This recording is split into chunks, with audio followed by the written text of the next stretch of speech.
If there were one year that I could just erase from my life, it would be 1997. That was a horrible year, or in the words of Queen Elizabeth, annus horribilis, minus the burnt castle. It all started in February when, out of the blue, my 3-year-old son Marco started having seizures. It was really scary, and in the middle of the chaos of trying to figure out why a healthy kid just starts having seizures, within a month or two, I got pregnant. And it wasn't really a planned pregnancy, and I can't say that I was really excited about it. But you start warming up to the idea, and as I warmed up to the idea of having that third kid, a week before my son Max was due, he died in my womb, and he was stillborn. So in 1 year, I had one child with a diagnosis and a not wonderful prognosis, and one child that I had lost. I never knew life could be so cruel. But as any of you who've been around the block a few times, life isn't always fair. And it keeps going. And keep going it did.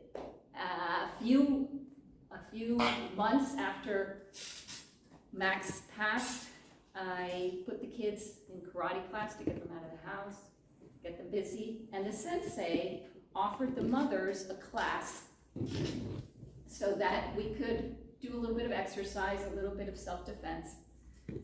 And it was, I figured, why not? Let me get my mind off of things, work on different things. And to my chagrin, I actually found that I was enjoying it, because in my grief I didn't think I could enjoy anything. But I started enjoying it, especially when I would get to punch and kick the dummies. Because every punch and kick was a punch and kick towards life for having given me that short end of the stick. And I started noticing some nice changes in my body, and I started feeling strong and in control. But there was one thing. There was just one thing. I was still really, really angry. And the thing is, my innocence had been just ripped away from me.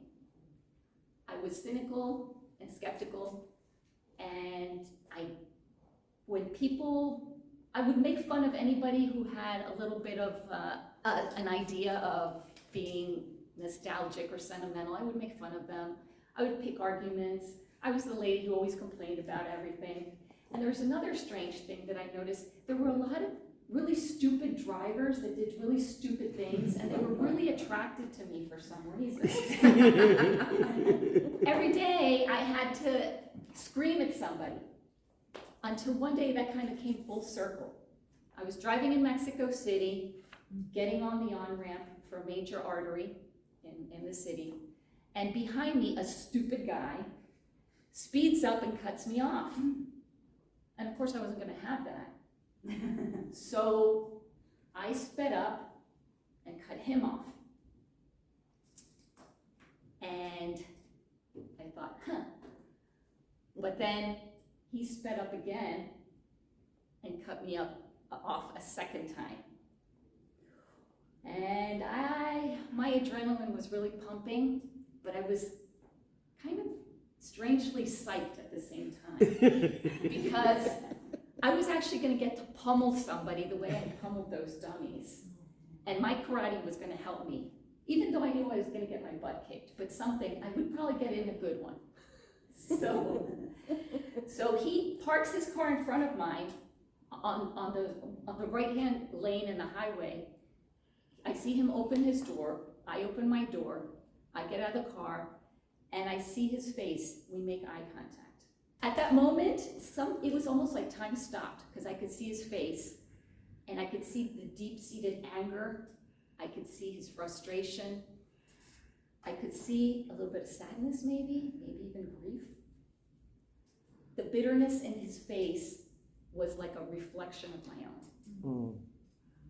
He walked towards me, and his body language changed.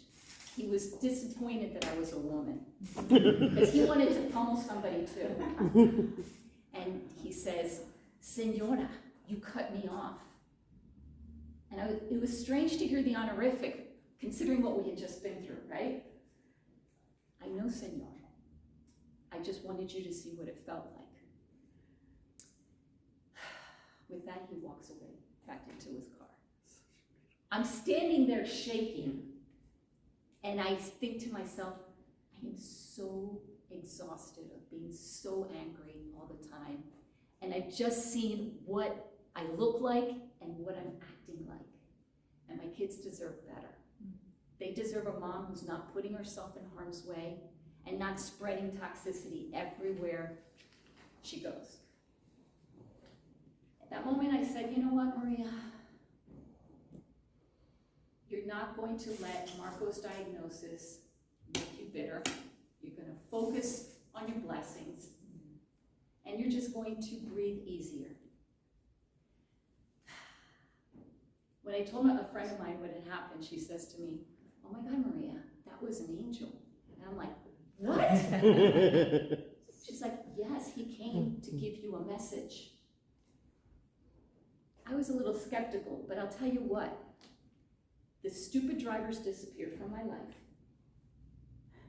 Marco's seizures got better. I made peace with Max's passing, and I took up yoga.